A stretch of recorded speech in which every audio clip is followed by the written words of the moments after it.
Welcome to the Science of Success, the #1 evidence-based growth podcast on the internet, bringing the world's top experts right to you. Introducing your hosts, Matt Bodner and Austin Fable. Welcome to another episode of the Science of Success, the #1 evidence-based growth podcast on the internet with over 5 million downloads and listeners like you in over 100 countries. In this episode, we help you crack the leadership code and dig into what the studies and research show about effective leadership with our guest, Alain Hunkins. Alain digs into some of the unbelievable stories of both good and bad leadership at some extremely large and recognizable organizations. We discuss the role of empathy in leadership and even more. Are you a fan of the show, and have you been enjoying our interviews with the world's top experts? If so, you need to head to successpodcast.com and sign up for our email list. You'll receive a ton of exclusive subscriber content, as well as our free course we put a ton of time into called How to Create Time for What Matters Most in Your Life. You'll get that and so much more value and content on a weekly basis directly from our team. Sign up now at successpodcast.com, or if you're on the move, text 44222 to SMARTER. That's SMARTER on your phone to subscribe on the go. Last week, we dug into the science of aging and how we can roll back our own biological clock with Dr. David Sinclair. Now, let's talk about this week's guest, Alain Hunkins. Alain is the author of Cracking the Leadership Code: 3 Secrets to Building Strong Leaders. He is a sought-after speaker, consultant, trainer, and coach. Over his 20-year career, he's led over 2,000 groups in 23 countries. Alain's client list includes Walmart, Pfizer, Citigroup, General Electric, State Farm, and even more. He has designed and facilitated seminars on numerous leadership topics, including team building, conflict management, communication, peak performance, innovation, engagement, and change. Alain serves on the faculty of the Duke Corporate Education and has published over 400 articles on leadership.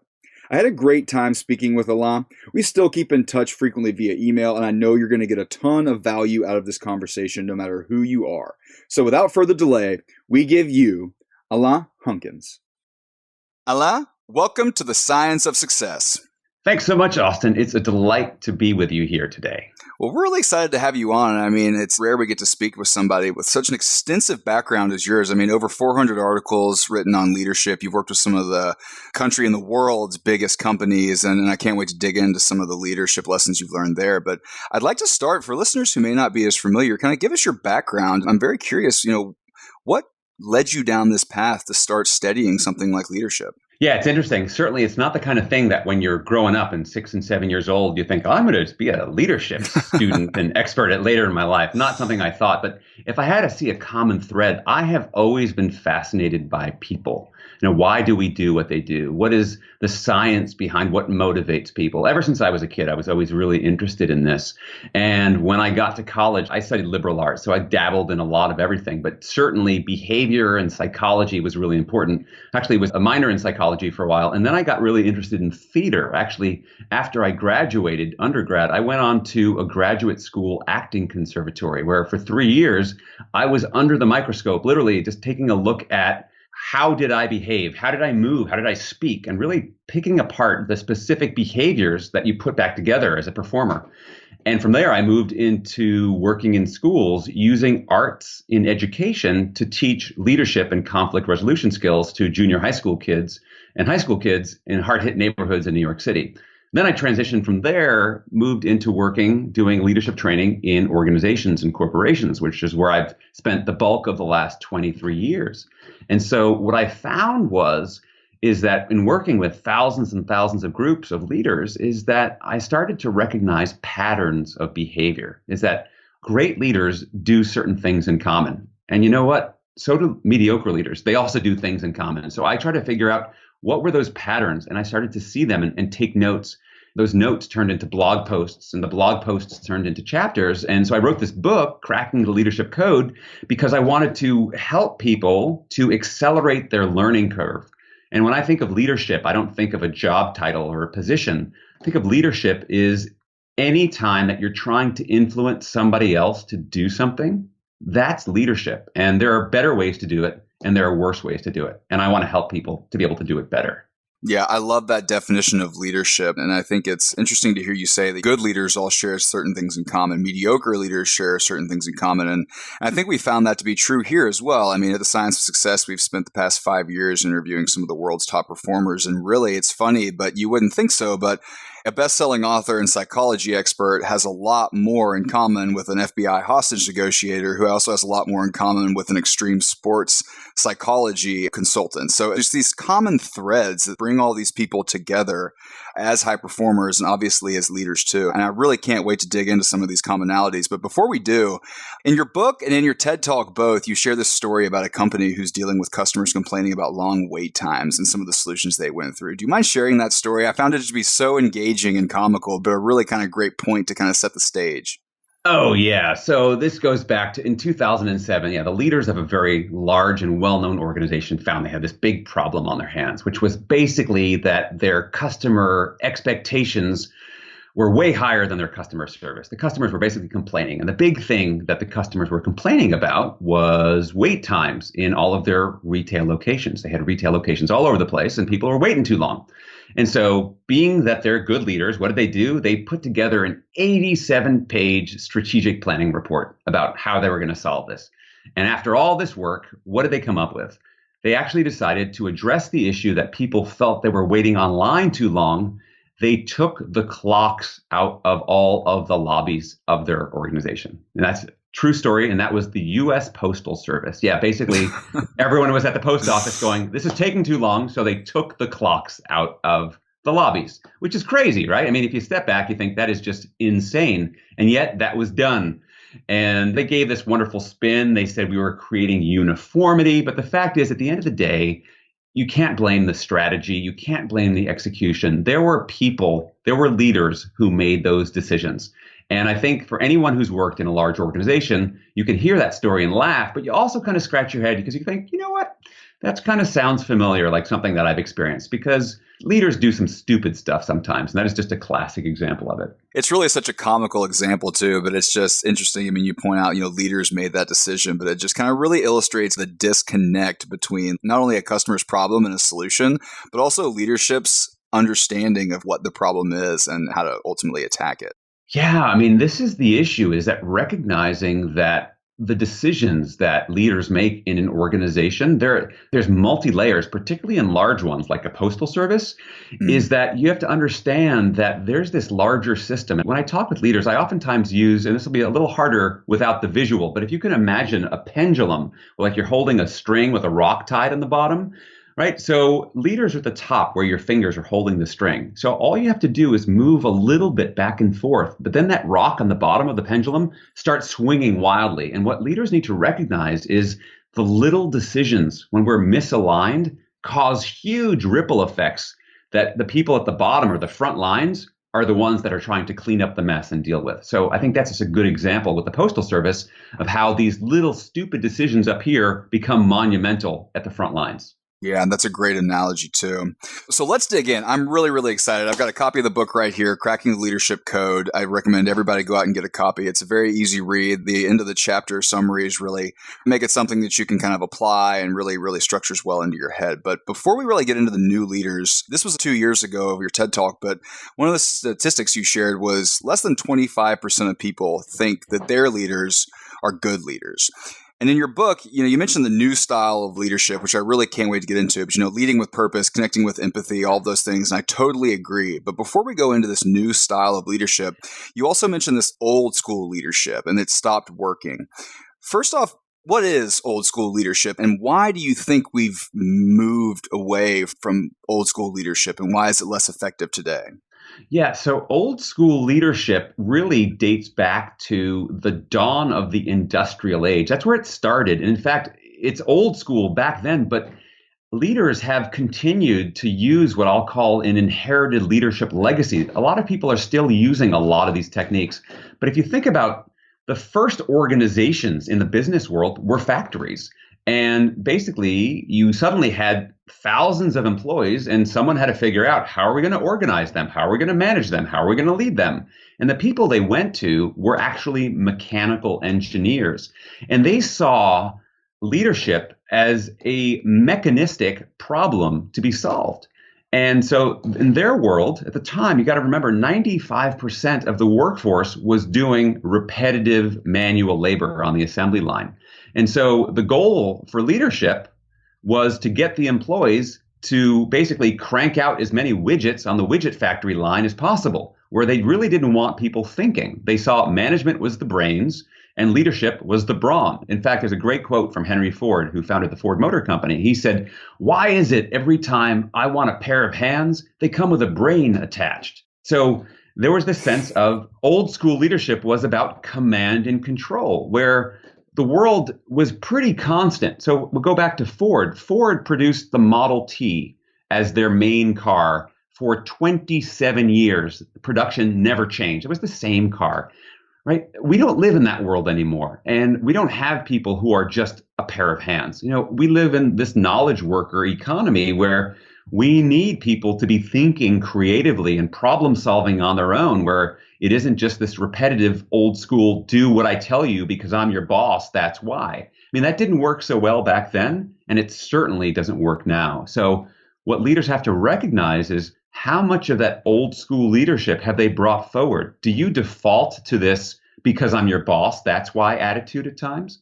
If you do, it's certainly limiting you. So that's where it comes from. And really, if we look at where the workforce is today, where 59% of us are Gen Y and Gen Z, today we've got tools like LinkedIn, we've got Glassdoor. People know where the grass is greener. With the transparency that we have today, people know that if there are better jobs up the street, I'm going to leave and go somewhere else, because we also don't have the promise of a career for life. And so the game has totally shifted. The world has totally shifted, but leadership technology really hasn't kept pace. And so the rest of the book and the rest of my work around becoming this new school leader is a way for leaders to be able to address the real world that we are living in, as opposed to trying to lead something that has been dead for 75 years.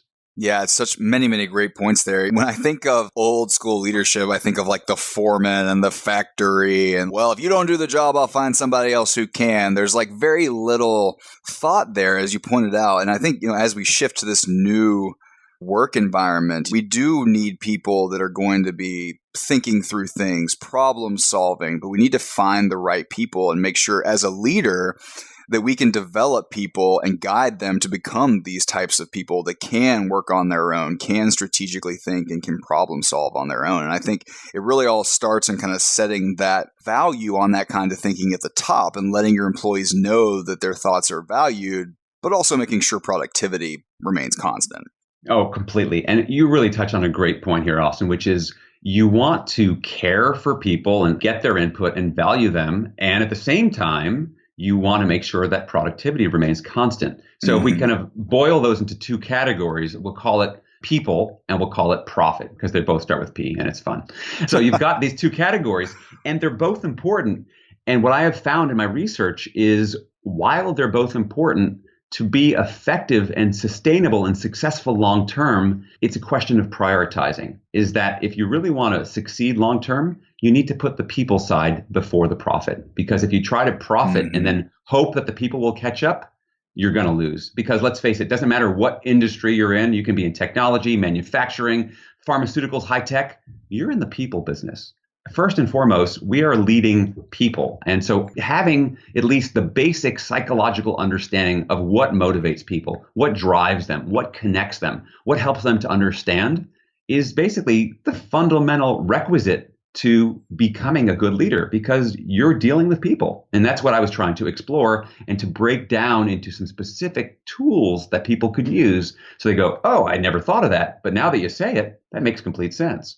It's bridging the gap between what people know and what they do. Yeah. And I think it's such a great point that really everyone's in the people business. And to piggyback off something you said earlier, back in the old school method, if my boss was a jerk, that message really didn't leave my hometown, right? I mean, I might go to the bar and be like, my boss is just such a jerk. He doesn't understand.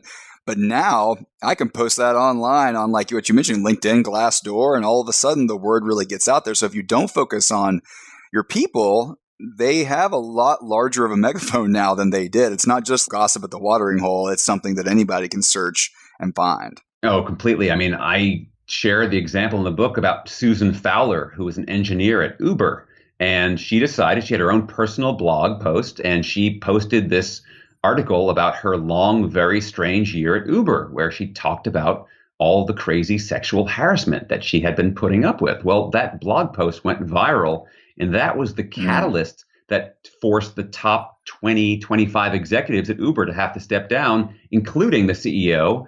And Uber's market share took a massive hit. And like you said, she had a platform that wasn't available to anyone even 15 years ago because of the level of technology and transparency that we have today. Yeah, so powerful. What if you could hire A players for your business based not just on resume, but on intangible job skills like creativity, resourcefulness, flexibility, and even the reviews and feedback of those they've previously worked with? With the power of LinkedIn Jobs, our sponsor for this week, you have all of that at your fingertips and much more. So you can find the perfect person for the job every time. LinkedIn Jobs screens candidates with the hard and soft skills that you're looking for so that you can find the right person fast. Because of the rich data sets and huge collection of talented individuals on LinkedIn, LinkedIn Jobs gets you in front of everybody with the skills and qualifications you want to hire while saving you the time, energy, and headache of having to do it all yourself. Find the right person meant for your business today with LinkedIn Jobs. You can pay what you want, and the first $50 is on them. Just visit linkedin.com/success. Again, that's linkedin.com/success to get $50 off your first job post. Terms and conditions apply. So I want to kind of zoom out real quick because I want to dig into some of the meat of the book because there's a lot of things I want to discuss. So in the book, you go through these master keys of your framework. Walk us through these master keys and what they are. Sure. There's 3 master keys, or I call the 3 secrets to building strong leaders. So the first one is connection, because at its heart, leadership is a relationship, and the quality of that relationship is based on the quality of the connection. So there's connection. The next one is around communication. And communication is obviously critical to leadership success because the goal of communication isn't communication itself. The goal is creating shared understanding. And the reason that shared understanding is so important is because creating a platform of shared understanding is what enables you to make great decisions to get great results. So that's the second is communication. The third is collaboration. Is that what great leaders recognize is that for people to perform at their best, they need an environment in which they can thrive. And so the role of leaders is to create an environment and to do so intentionally as opposed to just unconsciously. Because the fact is, every leader creates an environment.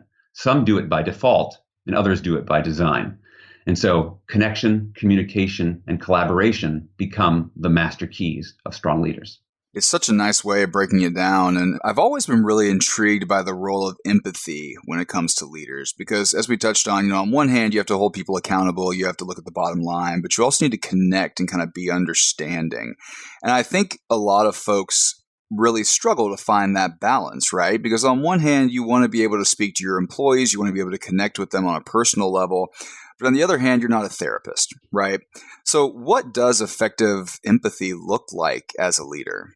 You bring up a great point, that people are not a therapist. You don't have to be a therapist to be an empathic leader. What you basically need to do is expand your what we'll call empathic circles. So let me just define empathy first, so we're all on the same playing field with that. Sure. So empathy is showing people that you understand them and care how they feel. Now, I know that sounds so basic and so human. Think, of course I can do that. Well, you probably do it really easily with the people in your family and your friends and the people that you really care about. And actually, the science shows, and they've actually put people in MRI machines and shown this, it's fascinating research, is that when we already feel connected the way we do with family members, the brain centers that feel empathy light up. But when there are strangers, they don't light up. So the challenge for us at work is to expand our empathy circle so that our colleagues and our coworkers and our employees are in that circle. And in fact, I share this story a lot about a guy named Glenn that I worked with. So Glenn is a manager at a hospitality company, and I was working with Glenn and a bunch of his colleagues, and we were talking about the subject of beliefs. And I was saying to them how beliefs can change over time. They're not just fixed, even though in the moment they feel like they're really fixed. So to illustrate the point, I said, so can anyone here think of something that you once believed that you no longer believe? Now, as you hear that question, Austin, probably what comes to mind are things like Santa Claus or the Tooth Fairy, right? Because that's what pretty much everyone says when I say, what's something you once believed that you no longer believe? So I asked this to the group with Glenn, and Glenn raises his hand. He said, oh yeah, something I once believed I no longer believe? That's easy. I never really liked people a whole lot. And I went, hold on a second, where's this guy going? I'm thinking to myself.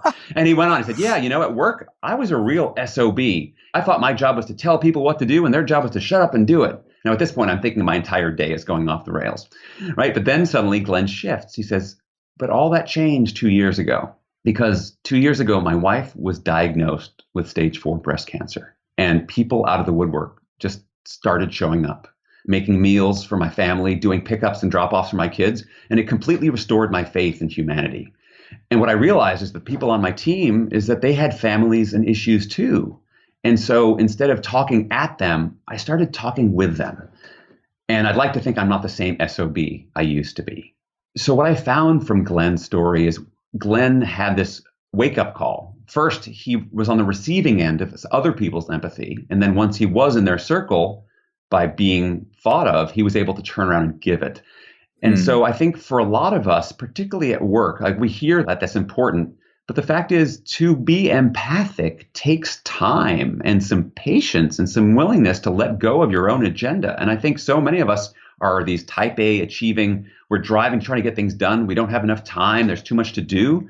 And so are we really willing to press pause and listen? So until the COVID pandemic, I think for many people, saying, hey, how are you? It was just a social pleasantry when the answer was like, I'm fine, how are you? You said it like, hi, how are you? I'm fine, how are you? And that's it. As opposed to now, I think we're having much more real conversations of, hey, how are you holding up today? And you actually want to hear what someone's thinking and feeling. The fact is, and there's great science behind this too, is that when employees feel cared for, it is the number one driver of workplace retention and engagement. The fact is, deep down, we actually all want to be cared for, even the hard driving people, because in their mind, being cared for means you see, recognize, and value me and probably compensate me for it. Even if we think like a type A stockbroker, they want to be cared for, but they may want it in a different way, but it's still being cared for in that environment. So for us to recognize as leaders, we want to start building empathy, because empathy becomes the fast track to connection. Because when someone feels that you care about them, they're going to do better work. Think about it. If two people ask you to stay late and work on a project, and one is a good friend and you care about them and they care about you, and the other isn't, which one are you going to want to work for? It's so obvious. And so people don't work because they have to. They'll comply because they have to, but they won't really commit unless they want to. And empathy is the means for which to happen. I think it was Teddy Roosevelt. This quote has been misattributed to a lot of other people, but I think he's the one who said, people don't care how much you know until they know how much you care. And I know that sounds cheesy as heck, but it's true. It's true. And I think particularly now we're seeing this in terms of the COVID pandemic, is realizing who's showing up to show that they're caring about people, because we will all be remembered at the end of this crisis for how we showed up. And we will either be seen as better or worse, but we won't be the same because the world won't be the same. So for me, that's the basis of empathy. Wow. I mean, there's so much to unpack there. That's an incredible answer with a lot of great insights. And I think the piece about Glenn receiving the effective empathy, really kind of showing him how important it was, really hits home with me. And there's a great chart in the book on page 78 that kind of goes through like what happens if someone doesn't have empathy or if they don't have time for it. And it seems like a lot of the reason that we're not empathetic is because we get busy, we lose our patience. But then when you look at the other side of the coin, showcasing this empathy only takes a matter of seconds. How can we take a step back, and if we are busy, if we are going a mile a minute, we know we have another call in 10 minutes, we're doing XYZ, and someone approaches us, how can we reset ourselves from this busy, kind of crazy all over the place mindset to remember to be empathetic? That's an excellent question, Austin. I think the fact is, in the moment, if someone comes up and you're crazy busy, and that would be a good time to do it, if you haven't practiced it before, I highly doubt you're going to be able to do it on the spot. Yeah. I mean, let's face it, it's like anything else. Habits develop over time. And what I would suggest for anyone is if you want to start practicing empathy, and there's some simple things that you can do. You can start, listening with purpose, just asking a question. Hey, how are you? Really? And asking people to go beyond, I'm fine, how are you? Is to start to build and structure those moments into your day at times that you're not feeling the pressure. So that way, in that moment when you should do it, you'll actually have some muscle memory to be able to draw on, because otherwise you won't be able to do it. I mean, none of us can unless we do it regularly. Mm-hmm. And so that's probably the place to start, is to build in opportunities. I mean, we should be checking in with our people on a consistent basis. I know that years ago, Gallup came up with this wonderful book called First Break All the Rules. And they had these Gallup 12 questions. And one of them was, has someone in the last 7 days appreciated my work? And it's funny, as I shared that statistic with people I worked with, they said, 7 days, I'd be happy with 7 months, right? It's amazing how long some of us can go without feeling cared for. But again, it's going to sound cheesy.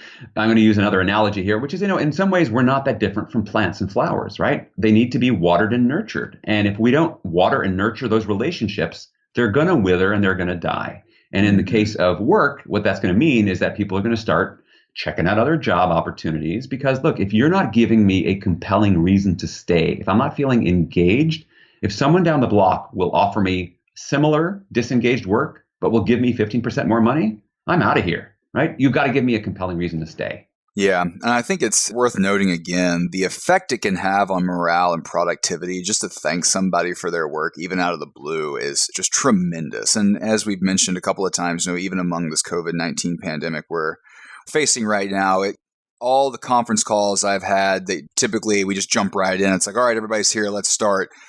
If I show up a little early and there's a couple people there, we have a nice conversation about how this is affecting everybody. But it ultimately yields to a much better conversation because I have some sort of context. Okay, I know that John, his kids are out of daycare, so he's got kids running around. Mary just made a joke about how she's in Florida because she's isolating there. It just really kind of adds so much to the process. And then even internally, when not dealing with other folks or outside of your organization, but even inside, there's a lot of people, at least in our company, who have been working overtime to try to address some of the needs that have arisen from this crisis. And I've been trying to make a point just to stop every day and at least thank somebody for going the extra mile. Or, hey, I know you've been working a little bit late this week. I really want you to know I appreciate it. The work's looking great.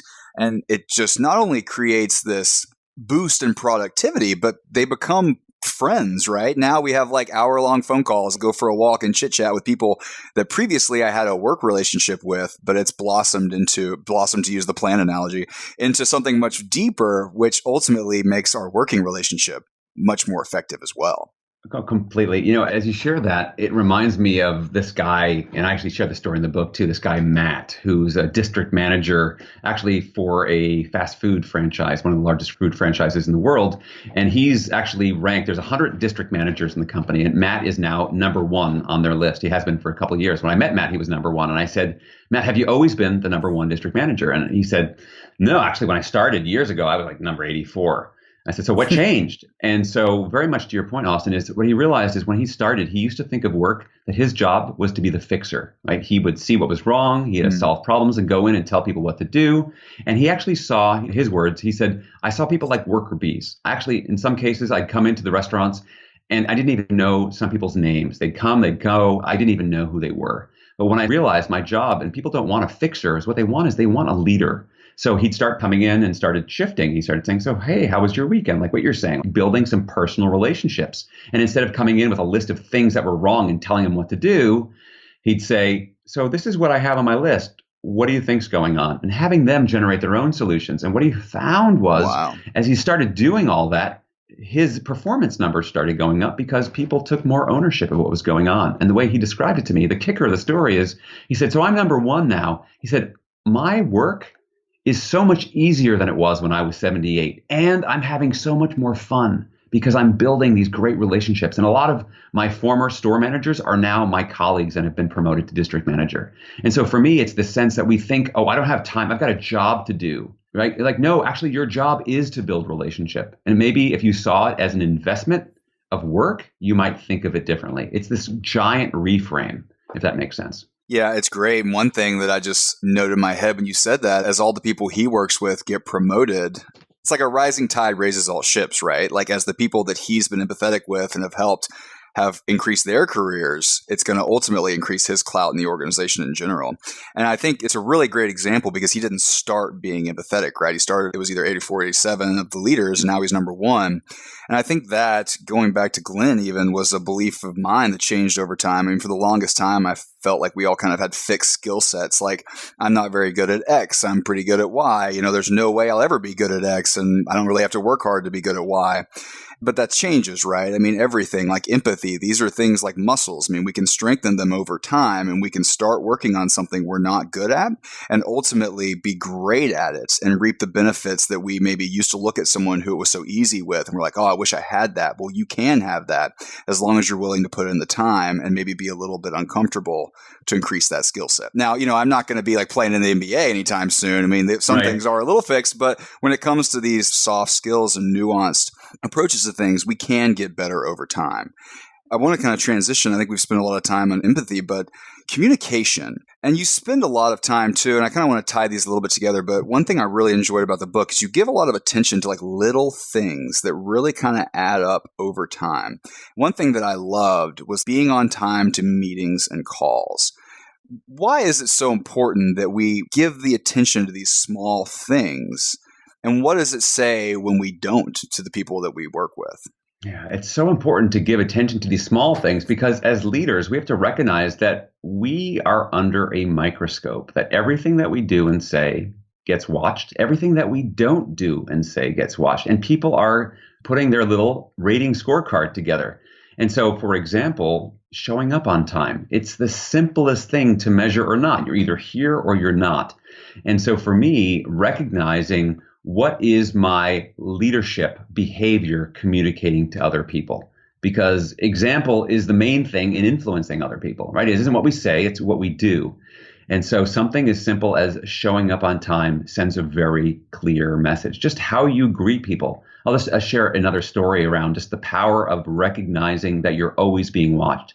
So I was working with a group of flight attendants who were at a customer service conference in Chicago. And one of the flight attendants came over to me on a break and said, I just got to tell you something about, this company. I know we're doing this training, but frankly, this is all a bunch of hypocrites. And I said, well, tell me more. What do you mean? She said, I'll give you an example, classic example. She said, I flew over here from Germany to do this training. And I was working the flight. I was actually working the first class cabin. So this is not business class. This is international first class. So these are the top tier customers who are paying well over $10,000 a ticket to do this. So she is trained. She's a skilled professional. She said, I'm on this flight, and who walks in to sit in first class? It's none other than one of our very, very senior executives who you'd see their face in the airline magazine. And this executive comes in the plane, sits down. Now you'd think, because we've all been trained to go around and greet people, shake their hands, thank you for your business, thank you for your loyalty, to build relationship, that he would model that he would do that. No, he just sits in the chair. He pulls out his laptop. He doesn't even say hello to me, sits there the whole flight. We get to Chicago. He doesn't even say thank you and gets off the plane. Wow. Right. So what's amazing is we don't ever get to hear that executive side of the story. We don't know. Maybe he had some giant deadline. Maybe he had a death in the family. Maybe he wasn't feeling well. But you know what? That's the intention. That's not what we get. Like that flight attendant, all she got was the behavior of, I don't care enough to say hi or thank you to you, which again, it's a communication, but it's also a connection piece. And so we have to realize that we have to become metacognitive, thinking about thinking and thinking about behavior at that broader scale. What's the message I want to send? And the more conscious that we start showing up, like, oh, if I'm on time, what does that say? What does that say about my track record? When I learned that from a mentor, and by the way, everything I've learned, I learned from somebody else, right? So I remember I used to start showing up on time. And then at the beginning, I get really upset because other people wouldn't be on time. Like, well, I made the effort. I'm on time. Why aren't they on time? Yeah. And what I realized, Austin, after a while, I made peace with that because I said to myself, I don't show up on time for them. I show up on time for me because that's the kind of person that I want to be. And I'm a firm believer that when you build these consistent habits, they're going to pay dividends. Now, they may not pay it in that moment, and you might feel like you're being left out on the lurch because you're there on time and someone else is not. But overall, like we were saying before, with the habit of being empathetic, you can't pull it out of a hat if you haven't been practicing it. Mm-hmm. And so I think building these habits of connection, of communication, of collaboration consistently, repeatedly over time is what's going to set you on the fast track towards leadership success. Yeah, I love it. And digging into communication a little bit more, what are the pillars of effectively communicating as a leader? I mean, I speak to hundreds of people every week, and I've experienced good communication, bad communication, and in most cases, poor communication, at least I think, is not intentional, but in all cases, it causes confusion, a lot of times wasted effort, work when direction isn't clear, and even in my personal case, some anxiety. If I'm not clear or I'm not communicated with, I'm like, am I doing it right? What's going on here? What can I possibly do? So what are the pillars of starting to communicate effectively as a leader? Yeah, you bring up such an important point because the fact is, no one intends to be a lousy communicator. And yet only 30% of people think that their leaders communicate well. It's a shockingly low number. And the biggest problem behind it is this, that we have this gap, which the fact is all of our information and our understanding and our insights is 100% crystal clear to us in our own brains, in our own minds. Like, of course I know what I mean, but that's not communication. That's what your understanding of it. And so we have to get alignment between what we mean, what we actually say, and whether that's verbal or written or email or whatnot, and what is heard, right? So there's three parts: what I mean, what I say, and what you hear. And most of those times, things are not in alignment. So I'll just kind of jump to some quick solutions around things you can do. So number one is, do you have a clear central message to what you're trying to say? Do you have a goal? What is that central message? Your central message should be concise, like 8 words or less concise. Like if people can only remember one thing, what would that message be? Because so many of us have all this information, and all the studies will say that people can only remember between 10 and 20% of a group of content anyway. So you want to make sure it is the right 10 or 20%. So first, do you have a very clear central message? And then how do you support your central message with simple logic that builds, whether that's data points, whether that's stories that illustrate it, because stories bring it to life? Do you repeat your central message multiple times? Look, advertisers know this all too well, right? We always hear the same thing over and over again. I'm sure there are jingles from commercials you can remember from your childhood because you heard them so many times, right? So do we repeat ourselves multiple times? And then another really important piece of clear communication is, what are we doing to confirm that the other person has understood us? And I call this asking for a receipt. So if you think about what are receipts, like in life, we get receipts as a confirmation of a completed transaction. You go to the store, you buy a candy bar. Now it's a candy bar and you can spend 25, 30 cents or something. You might think, I don't need the receipt, but you would never dream of buying a house without getting a receipt, right? So the more important the transaction, the more likely we are to get a receipt. In fact, a great story that brings this to life comes from the fast food industry, because back in the 1980s, when they introduced the drive-thrus, the whole process was a nightmare. It was really common for customers to come up to a drive-thru, go to the intercom and place their order, and then they'd drive up to the window to pick up their food, and it would be all wrong. And this was consistent for the years across the industry. And then all of a sudden, drive-thru mistake rates just plummeted.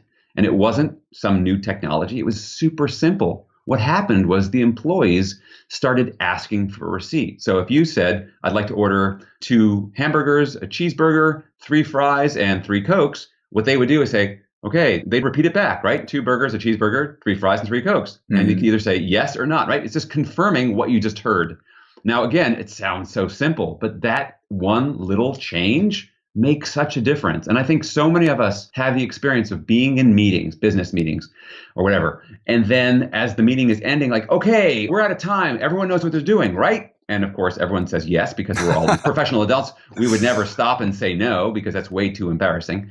So we all assume that we're all on the same page. And then I'm sure you've had this experience, Austin. Many of the listeners will have too. We go out in the hall, we have the meeting after the meeting. So what did Austin say he's doing? What was that, right? Like, we've all had that experience, right? Sure. Because we didn't take the time to confirm, right? We didn't take the time to asking for a receipt in the moment. And so because we want to get that understanding, because after we get that understanding is when we want to be able to go off and take action on that. And that's why you get that anxiety of like, am I doing the right thing? Am I not doing the right thing? Because we want to feel like the actions are built on this solid foundation of we're doing the right thing based on understanding as opposed to misunderstanding. Yeah, I think that's so huge. And the fast food example really brings that to life. It's not some new tech. It's not like some crazy thing that's going to take years to implement within your large organization. I mean, it's just a confirmation that the message that you tried to convey was received the way that you meant to convey it. Exactly. So I want to kind of start wrapping up a little bit here. I know you're very busy and I want to be respectful of your time, but this has been a great conversation. And one thing that I just wanted to get your thoughts on is, what role does being humble play in leadership? Oh, what a great question. And it plays a huge role in leadership. Because if we think about what does humility really mean? To me, humility is the willingness to take my very achievement-oriented, large, maybe competitive ego and put it aside. Maybe temporarily, but the willingness to suppress it temporarily. And when I do that, when I get humble and I can kind of put my own agenda and my own thinking about how things should work aside, I'm actually freed up to better listen to you. And also, when you are humble, you create this great shift, whereas you realize that leadership at its core isn't about you as the leader. It's about the people you're leading. Because if we want to say what makes a successful leader, well, when the people they're leading are successful, then the leader's successful. So being humble lets you basically make yourself the least important person. When I coach leaders, I often say, as leader, you are both the most important person and the least important person. And I think humility is the wisdom of knowing which role to step into. And I have to get out of the way because, like we said, leadership is this relationship, and being humble is what allows me to step into being of service to the people I'm leading. And if I don't get into that place of humility, I'm basically leading from my own arrogance or my own ego. I'll just tell a quick story about the power of lack of humility. So this is a Fortune 100 company, manufacturing company, and I was brought in to work with the CEO and the executive team. And this was a big deal. This was going to be for their annual conference where they had over 1,500 people. So I had to do a meet and greet with the CEO and the executive team. So I'm about to go into the boardroom, the executive boardroom.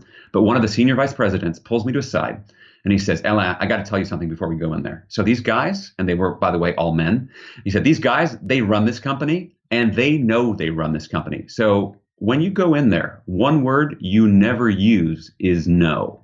You can say maybe, you can say I'm not sure, or I'll look into it, but you never say the word no directly to them. Wow. And then he stopped and paused and says, do you understand? And then he waited like for a verbal yes, as though I'm sitting in the exit row of a plane. Like, do you understand? And I had to literally say yes. And as I'm saying yes, inside I'm thinking, this is flipping crazy. They had institutionalized a lack of humility. I mean, what ego, what arrogance to think we don't want to have anyone ever say no to us. So just think about what that was costing them. And here's the thing, is you might look at that company and say, but they're a Fortune 100 company. And I would say, yes, they're successful, but not because of their arrogance. They're successful in spite of it. Think about how much more successful they could be. And so going back to your original question, yes, humility is tremendously important because it frees us up to actually lead better. I think it's a huge point. I'm glad that the research supports what I was thinking in my head. But, I think part of being a good leader, at least in the times that I've led people and the times that I've been led or mentored, it's about acknowledging that you yourself are also on a journey of progression, right? You don't have all the answers currently, and you're improving and you're dealing with maybe on a different level, but you're really dealing with a lot of the same things your employees are, especially if you've hired good people. You want to improve your skill set. You want to add new skills. And of course, you need to have a basic understanding of what you do here, what means success, what doesn't mean success. But things like asking questions should always be encouraged, even from leadership, because we're all trying to improve ourselves, right? We're all trying to be successful. We all want to be, quote unquote, masters of our field, but we're all on that journey together, and the journey really never stops. Yeah, and I think what you're getting at is the sense, this belief. I say take off the superhero cape, right? Like you said, leaders should ask questions, right? Stop trying to think that you need to be this all-seeing, all-knowing, all-powerful thing, because actually when you humanize yourself, and this is, of course, assuming that you've already built real human connection based on empathy, people appreciate it. They actually go, oh, you're human like me. And people can identify and connect with that. And they're actually much more willing to engage with you. So if you think that somehow you have to be the superhuman, it's not what it's about. It's about being super human, right? So there's a big difference between the two. So, yeah. This has been such a great conversation. I've only got one more question, and then I want to make sure that people know where to find the book, where to find you, where they can engage with you. Yeah. But you've obviously studied thousands and thousands of leaders and obviously published over 400 articles on leadership. When you look historically, or maybe not even historically, just in general, who do you think embodies what a leader should be?